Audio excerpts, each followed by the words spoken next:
Hello, everyone. Before we begin, I would like to take the time and shamelessly plug our amazing lecture series, the Wilson Institute. So, Carnegie Wilson Academy does this lecture series every single year for Black History Month. This is our fifth year doing the Woodson Institute. We're a little late, but you can now binge the whole series. Many speakers from many different fields get invited to get involved in Woodson Institute to talk and inspire scholars. Yes, this year we've had a wide range of speakers, coming from poets to mental health specialists. So, personally, I would recommend you check it out, mostly because I'm in one of those episodes and I'm not so humble. And I played the middle child of the Orchestra of Viola, so I would say check it out. But in all honesty, do please check it out. The media team did an amazing job recording it, setting it up, and everything. So if you have time, check it out because they definitely worked it. Their tails off. So go watch it, show the lecture series some love, and now on to the actual episode. Hello and welcome to the Carnegie Woodson Academy podcast. We are the Latin Network. We are your hosts, Stephen Aranda. And Mesias. Where this show's purpose is to tell you about a culture and community that you may not know a lot about. That community being the Hispanic/Latinx community. And in this episode, we're going to be talking about a wide variety of subjects. So to start off, today's person of the day is Gabriel Fluffy Iglesias. Now, for the first time, I'm going to do something post-editing. Well, post-filming. So I'm going to do a little magic trick. Be prepared. So in 3, 2, 1. Ta-da! It's not that good of a magic trick, I can promise you that much. So you might be asking, why the Hawaiian shirts? The reason being is because our person of the day, Gabriel Fluffy Iglesias, is most famous for being, first of all, being a Hispanic comedian, and also his love for Hawaiian shirts. His estimate has over 100 different Hawaiian shirts, each with its own pattern. So Gabriel Iglesias is a comedian of Mexican heritage. He was born July 15, 1976, in San Diego, California. He started doing stand-up comedy in 1997. From 2011 to 2014, Comedy Central aired Gabriel Iglesias Presents Stand-Up Revolution, a show where Gabriel Iglesias performs a small set and then he introduces multiple comedians that then do their set. So Gabriel Iglesias has made his own TV show as of recently called Mr. Iglesias, where he plays the main character, Mr. Iglesias. He is a history teacher at Wilson High School, which is actually the high school he went to in California. And the show is currently on Netflix with 3 seasons as of last year. Many of Gabriel Iglesias' comedy shows can be found on Netflix. Gabriel Iglesias, I'm Sorry for What I Said When I Was Hungry. Gabriel Fluffy Iglesias, On Show Fits All, and Gabriel Iglesias. Stadium Fluffy. He also uploads lots of clips from shows not on there on his personal YouTube channel. Yeah, and Gabriel Iglesias is the first comedian ever to sell out Dodger Stadium. Now, for those of you who don't know how big Dodger Stadium is, like I didn't know, that is 56,000 people. Now, let me repeat it for the people in the back who didn't hear. 56,000 people sold out. Everyone to come and see his comedy sets. That is historic. And apart from being a comedian, Gabriel Iglesias is also a voice actor and sometimes a live action actor. He has played Cuarto from Ferdinand, Pichu from Maya and the Three, Pepe from Book of Life, and he is currently the new voice for Speedy Gonzales, the fastest mouse in all of Mexico. Isn't Speedy Gonzales like a bad stereotype? Yes and no. I mean, I can see why people would say that he's a negative stereotype. Like, he wears a big sombrero, he uses the stereotypical Mexican accent, but in reality, Mexicans don't see him that way. He was one of the first ever representations of Mexican culture we had. And many of the traits, and he has many character traits that make people look up to him. He's always outsmarting Sylvester the cat. He's always being witty and funny. He is proud of who he is. Always yelling "Andale, andale, arriba, arriba, yeah." Which the direct translation for that is "Go on, go on, go on higher, yeah." And whenever someone needed help, Speedy Gonzalez was one of the first ones there to help, and he always did it in a quick manner. Looney Tunes is one of the most recognizable series in Mexico. For example, Dragon Ball, Saint Seiya, Which in Mexico is known as Caballeros del Zodiaco. yep, and Sailor Moon, and many other anime series of that era are extremely popular in the Latin American culture. Now, you may be thinking, why was anime such a popular thing in Latin America and not like during the 1960s, during that era? The reason being is because, first let me get started on the background of anime through Latin America.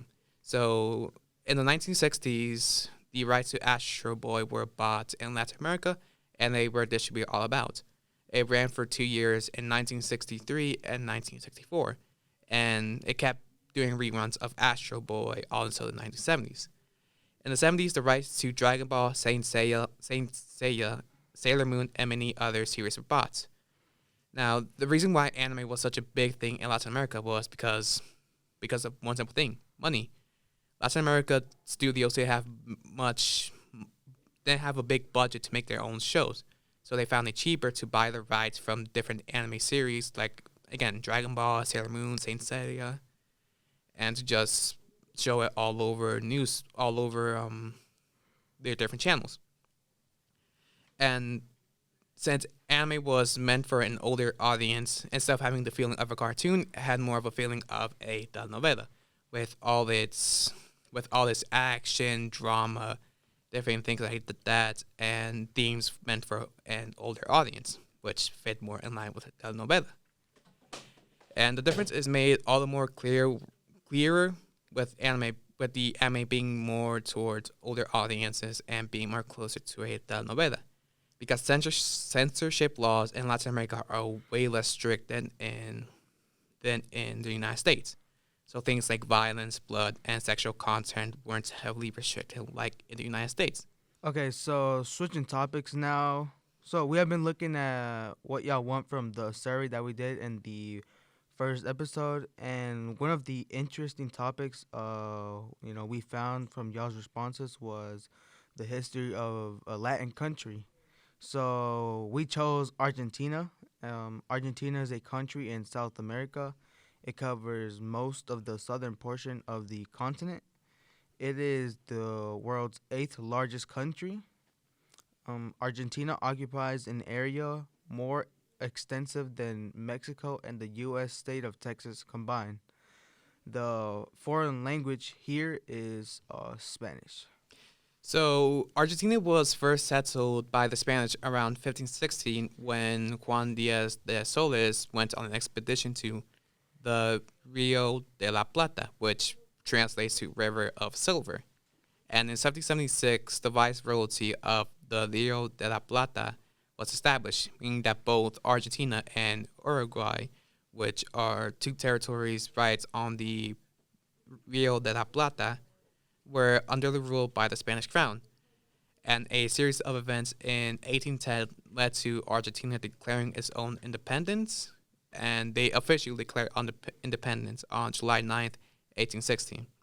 And it officially became a federal state in 1853, taking the name the Argentina Republic. Another historic and interesting fact about Argentina is that they produced the world's first animated feature film in 1917. The movie is called El Apostol. Which roughly means the apostle, but that's a college you get right there. It used a mix of traditional animation mixed with cutout animation. Cutout animation is similar to stop motion, where paper material is used to make characters and sets, and the characters are moved like puppets to enact the scene. Um, Qui- Quirineno Cristiane. is one of the earliest known people to use cutout animation. Unfortunately, his movie El Apóstol was lost. Yes, and a lost film means that any remnants, like any recordings of it, any depictions of it, are lost. So all that's left is passing on what went on through just stories you hear from other people, which I find that a little sad because these pieces of art, which were one of the first things ever to create, like El Apostle was the first recorded instance of something like an anime film, and to have the loss, it's just tragic. So Argentina is also the home to both the highest and lowest points in the southern hemisphere, and the capital of Argentina, Buenos Aires, translates to fair winds or good air. And Argentina is known as the king of beef, with one of its most popular foods being asada, which means grilled. And and asada is very similar to barbecue. And empanadas are also a popular food that is eaten in Argentina, despite not actually being from there. Empanadas actually came from Puerto Rico. So empanadas are a type of turnover which is can either be baked or fried. In my family, we actually make empanadas and we do it fried. And I do. I make them fried as yeah, well.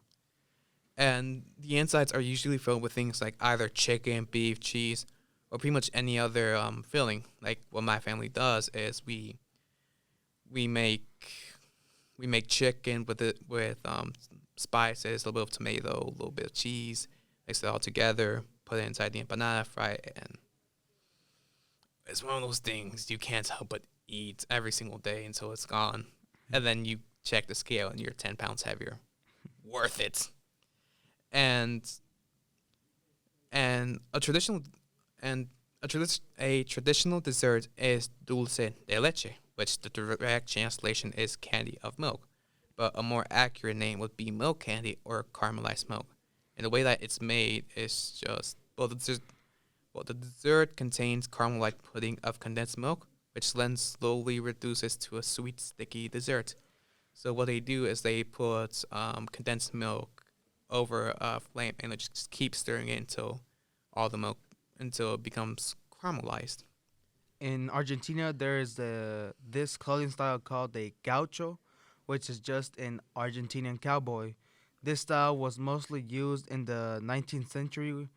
The word gaucho can be used to describe people who are good with working with livestock and people who are noble, brave, and generous, but also crafty.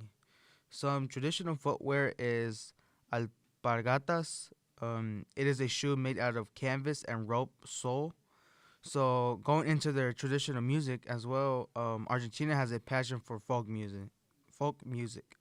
They have different styles and genres such as tango, chanama, cuarteto, payada, and chacarera. They are also very good at dancing to this music, especially tango. Okay, that unfortunately that is all the time we have.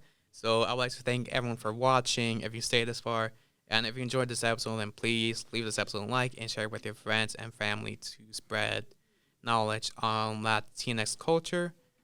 And give us a plug. We work hard on these episodes, and we are really proud of how each one's turning out.